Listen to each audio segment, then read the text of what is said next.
પ્રાર્થના ચિઠ્ઠી. 7મા ધોરણમાં ભણેલો એક બાળક ભગવાનને એક પત્ર લખે છે, અને પત્રમાં બાળકે પોતાની કાલી ઘેલી ભાષામાં ભગવાનને થોડાક પ્રશ્નો પૂછ્યા છે. એ પ્રાર્થના ચિઠ્ઠી રૂપે ધ્યાનથી વાંચજો, ધ્યાનથી સાંભળજો. 7મા ધોરણમાં ભણતો બાળક ભગવાનને પત્રમાં સરનામું કર્યું છે કે પ્રતિ શ્રી ભગવાનભાઈ ઈશ્વરભાઈ પરમાત્મા, શંખચક્રવાળા. પ્રતિ શ્રી ભગવાનભાઈ ઈશ્વરભાઈ પરમાત્મા, શંખચક્રવાળા, સ્વર્ગલોક, નર્કની સામે, વાદળાની વચ્ચે, મુકામ આકાશ.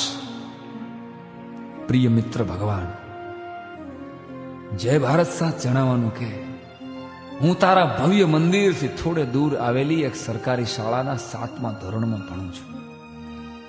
મારા પિતાજી દાણાપીઠમાં મજૂરી કરે છે અને મારી માં રોજ બીજાના ઘરકામ કરવા માટે જાય છે. હું શું કામ ભણું છું એની તો મારા મા બાપને ખબર નથી, પણ હા, કદાચ શિષ્યવૃત્તિના પૈસા અને મફત જમવાનું નિશાળમાં મળે છે એટલે મારા મા બાપ મને રોજ 5 કલાક નિશાળે ધકેલી દે છે. ભગવાન, 2-4 સવાલો પૂછવા માટે મેં આજ તને પત્ર લખ્યો છે, કારણ મારા સાહેબે કીધું તું કે તું સાચી વાત જરૂર સાંભળે છે. એમ કરીને બાળકે પ્રશ્ન પૂછ્યા છે. પ્રશ્ન પહેલો: હું રોજ સાંજે ભગવાન તારા મંદિરે આવું છું અને નિયમિત સવારે નિશાળે જાઉં છું, પણ હે ભગવાન, તારી મૂર્તિની ઉપર આરસ પહાણનું એસી મંદિર છે અને મારી નિશાળની ઉપર છાપરું કેમ નથી? દર ચોમાસે પાણી ટપકે છે, આવું શું કામ? પ્રશ્ન બીજો: તને રોજ 32 ભાતના પકવાન પીરસાય છે અને તું તો ખાતોય નથી, અને હું દરરોજ બપોરે મધ્યાહન ભોજનના 1 મુઠ્ઠી ભાતથી ભૂખ્યો ઘરે જાઉં છું, આવું કેમ? પ્રશ્ન ત્રીજો: મારી નાની બેનના ફાટેલા ફ્રોક ઉપર તો કોઈ થીગડું મારવા આવતું નથી અને તારા પચરંગી નવા નવા વાઘા.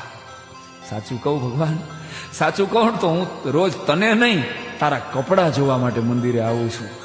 પ્રશ્ન ચોથો: તારા પ્રસંગે લાખો માણસો મંદિરમાં સમાતા નથી. તારા ધાર્મિક પ્રસંગો હોય તો લાખો માણસો તારા મંદિરમાં સમાતા નથી, અને 15મી ઓગસ્ટે કે 26મી જાન્યુઆરીએ જ્યારે હું 2 મહિનાથી મહેનત કરેલું દેશભક્તિ ગીત રજૂ કરું ને, ત્યારે મારી સામે હોય છે માત્ર મારા શિક્ષકો અને મારા બાળ મિત્રો.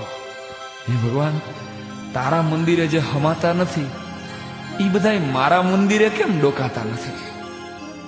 પ્રશ્ન 5મો અને છેલ્લો: તને ખોટું લાગે તો ભલે લાગે, પણ મારા ગામમાં એક 5 સ્ટાર હોટલ જેવું મંદિર છે ભગવાન, અને એક મંદિર જેવી પ્રાથમિક શાળા છે. પ્રભુ, મેં સાંભળ્યું છે કે તું તો અમારી બનાવેલી મૂર્તિ છો, તોય આવી જલજલાટ છે. તું તો અમારી બનાવેલી મૂર્તિ છો અને આવી જલજલાટ છો, તો અમે તો તારી બનાવેલી મૂર્તિઓ છીએ, અમારા ચહેરા ઉપર નૂર કેમ નથી? શક્ય હોય તો ભગવાન આ 5 જવાબ આપજે, મને વાર્ષિક પરીક્ષામાં કામ લાગે. ભગવાન, મારે ખૂબ આગળ ભણવું છે, મારે ડોક્ટર થવું છે, પણ મારા મા બાપ પાસે નિશાળની ફીના કે ટ્યુશનના પૈસા નથી. તું ખાલી જો તારી 1 દિવસની દાનપેટી મને મોકલ ને ભગવાન, તો આખી જિંદગી હું ભણી શકું. વિચારીને કહેજે દોસ્ત, વિચારી લેજે, કેમ કે હું જાણું છું તારે ઘણાને પૂછવું પડે એમ છે. પરંતુ 7મા ધોરણની વાર્ષિક પરીક્ષા પહેલા તું જો મારામાં ધ્યાન નહીં દે, મને પૈસા નહીં મોકલે, તો મારા બાપુ મને સામે ચા વાળાની હોટલે રોજના 5 રૂપિયાના ભવ્ય પગારથી નોકરીએ રાખી દેશે. પછી આખી જિંદગી હું તારા શ્રીમંત ભક્તોને ચા પાઈશ ભગવાન, પણ તારી હારે કીટા કરી નાખીશ. જલ્દી કરજે પ્રભુ, સમય બહુ ઓછો છે તારી પાસે અને મારી પાસે પણ. લિખિતન એક સરકારી શાળાનો ગરીબ વિદ્યાર્થી અથવા એક ભારતના ભાવિ મજૂરના વંદે માતરમ, વંદે માતરમ, વંદે માતરમ.